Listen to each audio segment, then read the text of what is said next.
Nesta quinta-feira, o analista de economia Fernando Nakagawa vai falar do efeito dos juros nas finanças das famílias, das empresas e do próprio governo. É uma corrida de quem sempre tenta avançar, mas consegue sair muito pouco do lugar.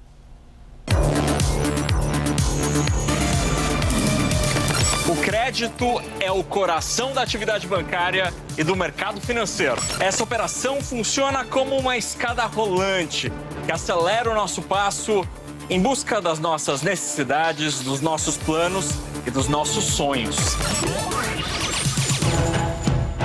Pegar essa carona, porém, custa. Afinal de contas, alguém vai me entregar hoje um dinheiro que eu só vou devolver no futuro. Isso são juros.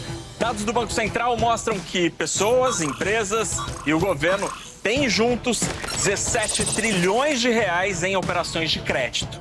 O problema é que num país como o Brasil, onde os juros são tão elevados, o custo dessa jornada pode simplesmente inviabilizar a história. E é por isso que muita gente paga e a dívida não sai do lugar.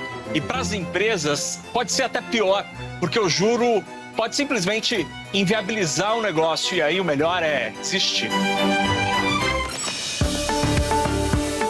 Historicamente, os juros são elevados no Brasil por muitos problemas, especialmente as contas públicas. Como o governo gasta muito mais do que arrecada, o Tesouro Nacional precisa tomar empréstimos para pagar as contas. Isso gera desconfiança dos investidores. Essa desconfiança pressiona indicadores como o dólar e a inflação. Por isso, o Banco Central mantém juros elevados. E essa mesma taxa elevada aumenta o total de juros que o próprio governo precisa pagar sobre toda a dívida pública. Em outras palavras, o problema das contas públicas gera juro alto, que piora ainda mais a situação fiscal. Esse aumento no pagamento de juros vai acabar consumindo uma parcela maior do orçamento e isso pode levar a um déficit maior e gerar a necessidade de se fazer mais ajustes fiscais para controlar esse endividamento.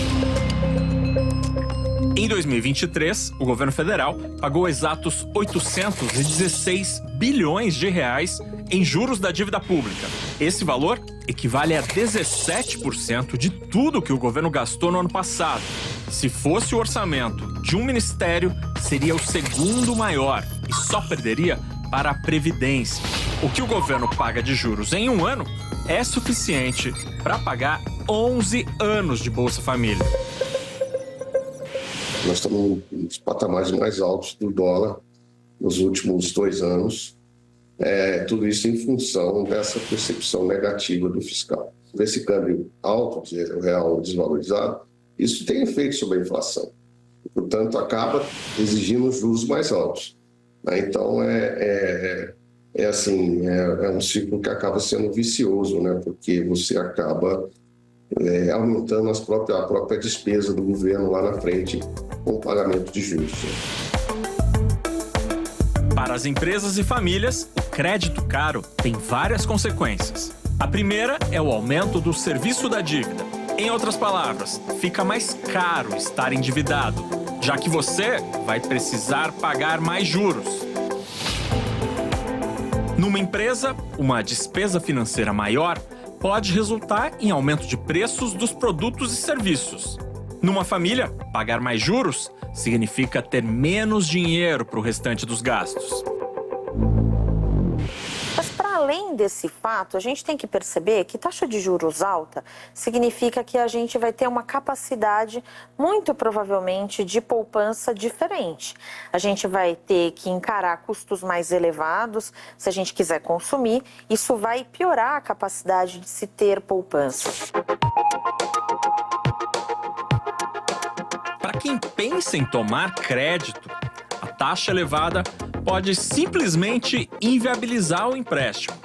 Ao fazer as contas, o empresário vai pensar 2, 3 vezes antes de financiar uma nova máquina ou a ampliação da fábrica. mais alta a taxa, sem dúvida, mais distante fica essa possibilidade de expandir muito a capacidade produtiva, porque é muito difícil que empreendimentos que têm risco num país como o Brasil, de uma demanda um tanto volátil, que eles consigam sobreviver durante muito tempo com uma taxa tão alta que acaba gerando uma concorrência muito difícil. Para as pessoas, a casa própria ou o carro novo ficam para depois. E assim, a economia esfria.